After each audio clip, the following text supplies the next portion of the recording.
ಅಡುಗೆ ಮಾಡುವ ಎಲ್ಲ ಮಹಿಳೆಯರಿಗೆ ಬಂಪರ್ ಗುಡ್ ನ್ಯೂಸ್ ಬಂದಿದೆ. ಅಡುಗೆ ಎಣ್ಣೆ ಇಲ್ಲದೆ ಯಾವುದೇ ಆಹಾರ ತಯಾರಿ ಮಾಡಲು ಸಾಧ್ಯವಿಲ್ಲ. ಪ್ರತಿಯೊಂದು ಅಡುಗೆಗೂ ಎಣ್ಣೆ ಮಹತ್ವದ ಪಾತ್ರ ಆಗಿದೆ. ಇತ್ತೀಚಿನ ದಿನಗಳಲ್ಲಿ ಅಡುಗೆ ಎಣ್ಣೆ ಬೆಲೆ ತುಂಬಾ ದುಬಾರಿ ಆಗಿತ್ತು.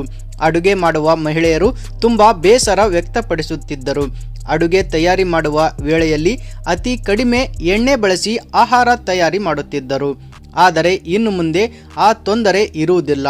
ಇದನ್ನೆಲ್ಲ ಗಮನಿಸಿದ ಕೇಂದ್ರ ಸರ್ಕಾರವು ಅಡುಗೆ ಎಣ್ಣೆ ಬೆಲೆಯಲ್ಲಿ ಭಾರಿ ಇಳಿಕೆ ಮಾಡಿ ಜನಸಾಮಾನ್ಯರಿಗೆ ಬಂಪರ್ ಗುಡ್ ನ್ಯೂಸ್ ನೀಡಿದ್ದಾರೆ. ಹಾಗಾದರೆ ಪ್ರತಿ ಲೀಟರ್ಗೆ ಎಷ್ಟು ಇಳಿಕೆ ಆಗಿದೆ? ಬನ್ನಿ ಸಂಪೂರ್ಣ ಮಾಹಿತಿಯನ್ನ ಈ ವಿಡಿಯೋದಲ್ಲಿ ನೋಡೋಣ. ನಮ್ಮ ದೇಶದಲ್ಲಿ ಖಾದ್ಯ ತೈಲಗಳ ಬೆಲೆಗಳು ಏರಿಕೆಯಾಗದಂತೆ ತಡೆಯಲು ಇದೀಗ ಕೇಂದ್ರ ಸರ್ಕಾರವು ಅವುಗಳಿಗೆ ಅನ್ವಯವಾಗುವ ಕಡಿಮೆ ಆಮದು ಸುಂಕ ಆಡಳಿತವನ್ನು ಇದೇ ಮಾರ್ಚ್ 2025ರವರೆಗೆ ವಿಸ್ತಾರ ಮಾಡಿದೆ. ಹಣಕಾಸು ಸಚಿವಾಲಯದ ಅಧಿಕೃತ ಅಧಿಸೂಚನೆಯ ಪ್ರಕಾರ ಕಡಿಮೆ ಮಾಡಿದ ಸುಂಕವು ಮಾರ್ಚ್ 2024ರಲ್ಲಿ ಕೊನೆಗೊಳ್ಳಬೇಕಿತ್ತು. ಆದರೆ ಈಗ ಮಾರ್ಚ್ 2025ರವರೆಗೆ ಮುಂದುವರೆಯುತ್ತದೆ. ಸರ್ಕಾರದ ಈ ನಿರ್ಧಾರವು ಖಾದ್ಯ ತೈಲಗಳ ಬೆಲೆಗಳನ್ನು ನಿಯಂತ್ರಣದಲ್ಲಿ ಇಡುತ್ತವೆ ಮತ್ತು ಜನರು ಬಜೆಟ್ ಹದಗೆಡುವುದಿಲ್ಲ. ಕೇಂದ್ರದಲ್ಲಿನ ಮೋದಿ ಸರ್ಕಾರ ಹಣದುಬ್ಬರವನ್ನು ನಿಯಂತ್ರಣದಲ್ಲಿಡಲು ಎಲ್ಲ ಪ್ರಯತ್ನಗಳನ್ನು ಮಾಡುತ್ತಿವೆ. ಈ ಸಂಚಿಕೆಯಲ್ಲಿ ಈ ಕ್ರಮ ಕೈಗೊಳ್ಳಲಿದೆ.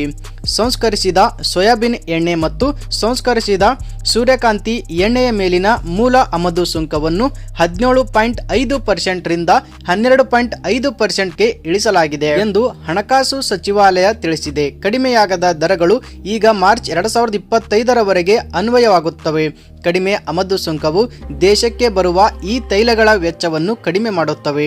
ಯಾವುದೇ ಸರಕಿನ ಬೆಲೆಯನ್ನು ನಿರ್ಧರಿಸುವಲ್ಲಿ ಮೂಲ ಆಮದು ಸುಂಕವು ಬಹಳ ಮುಖ್ಯವಾದ ಪಾತ್ರವನ್ನು ವಹಿಸುತ್ತವೆ.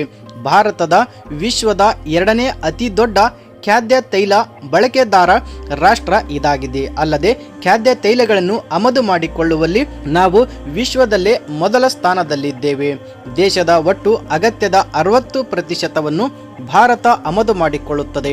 ತಾಳೆ ಎಣ್ಣೆಯ ಹೆಚ್ಚಿನ ಭಾಗವನ್ನು ಇಂಡೋನೇಷ್ಯಾ ಮತ್ತು ಮಲೇಷ್ಯಾದಿಂದ ಆಮದು ಮಾಡಿಕೊಳ್ಳಲಾಗುತ್ತೆ. ಸಾಸಿವೆ ಎಣ್ಣೆ, ಸೋಯಾಬೀನ್ ಮತ್ತು ಸೂರ್ಯಕಾಂತಿ ಎಣ್ಣೆ ನಮ್ಮ ಭಾರತದಲ್ಲಿ ಅತಿ ಹೆಚ್ಚು ಬಳಕೆಯಾಗುತ್ತದೆ.